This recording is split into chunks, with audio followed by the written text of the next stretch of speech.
A gente tem aqui uma questão que acho que é interessante colocar, que é judeus que se juntaram com judeus que estavam na região de Israel / região da Palestina e que começaram a fundar cidades e comunidades e comprar terras. Eu tenho aqui um mapa que mostra território privado.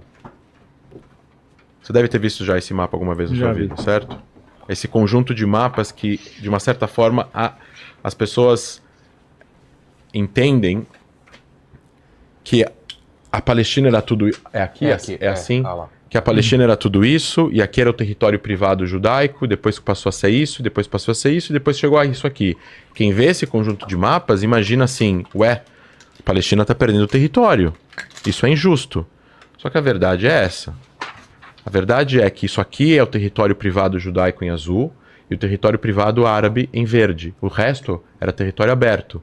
Esse território aberto era controlado pelos otomanos e depois pelos britânicos. Ele não pertencia a um Estado-nação palestino, ele não pertencia a um Estado-nação judaico.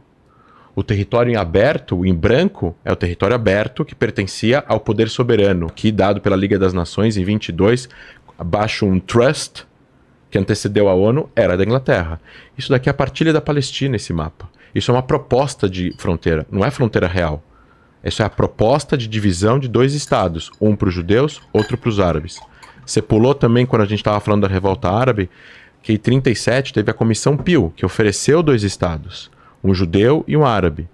O Mufti de Jerusalém, um dos líderes regionais, é contra. Por que ele é contra? Porque ele tinha um monte de latifúndios perto de Jerusalém, ele iria acabar perdendo esses latifúndios, então ele era contra por motivos econômicos.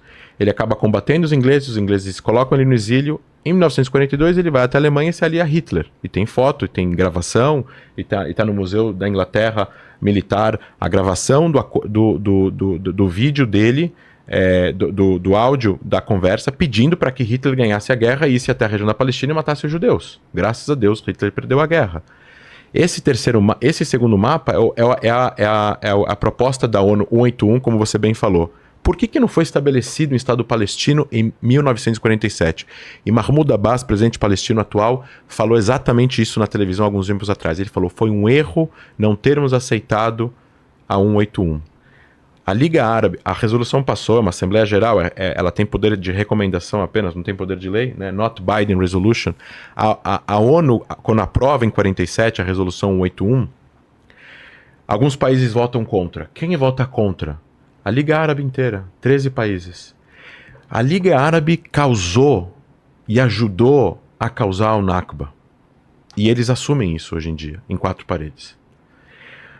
Infelizmente, quem dera, Tiago, se a Liga Árabe tivesse aceito e um Estado palestino tivesse sido formado nessa fronteira daqui. A gente não estaria agora conversando, eu não estaria te conhecendo, talvez te conheceria de outra forma, mas essas fronteiras existiriam.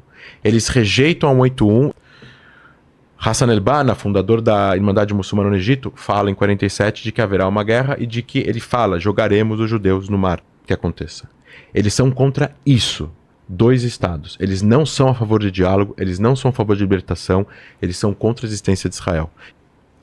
E é justamente isso que o Hamas quer evitar. E está escrito no charter deles. Não sou eu que estou falando, são eles que estão falando isso. E quando você fala que a guerra não é religiosa, para uns não. Para o Hamas é. É só ler a carta de fundação do Hamas. Esse é o mapa da proposta. Eles negam isso. Quando eles negam isso, acaba o mandato britânico, Israel declara independência dia 14 de maio. Por quê? Porque dia 15 de maio os ingleses iam embora. Se dia 15 de maio os ingleses irem embora, de quem seria o território aberto dia 16? Não tem poder soberano. Acaba legalmente, perante as organizações e os acordos multilaterais que existiam naquela época, de quem seria esse território aberto no dia 16? Muitos países, infelizmente, foram fundados por causa de guerras, infelizmente. E guerras definem fronteiras, infelizmente, principalmente naquela época. Quando Israel declara a independência dia 14 de maio, começa a Guerra da Independência, que foi Líbano, Síria, Jordânia, Iraque e Egito, para evitar que Israel se fundasse. Israel vence a guerra. Por que eu falo que Israel venceu a guerra? Porque Israel sobreviveu.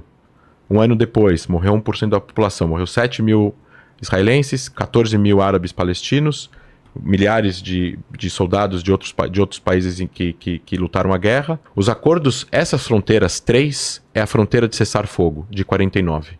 Gaza é controlado pelo Egito. Eles perdem esse território em branco aqui, que a gente está vendo essa perda de território.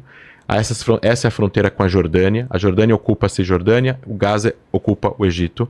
E essa fronteira do meio é a fronteira reconhecida internacionalmente por 170 países, inclusive países árabes. Essa é a fronteira internacionalmente legal de Israel. Dizer que esta fronteira é ilegal é ir contra a lei internacional. Não tem nenhuma outra solução para o conflito que não esteja baseado nessa fronteira daqui, que é a fronteira internacionalmente reconhecida. Aí eu te pergunto, o Egito controlou Gaza e a Jordânia controlou a Jordânia durante 1949 a 1967. Por que não estabeleceram um Estado palestino para os palestinos nesta região? Porque nunca foi a ideia estabelecer um Estado palestino ao lado de Israel naquela época.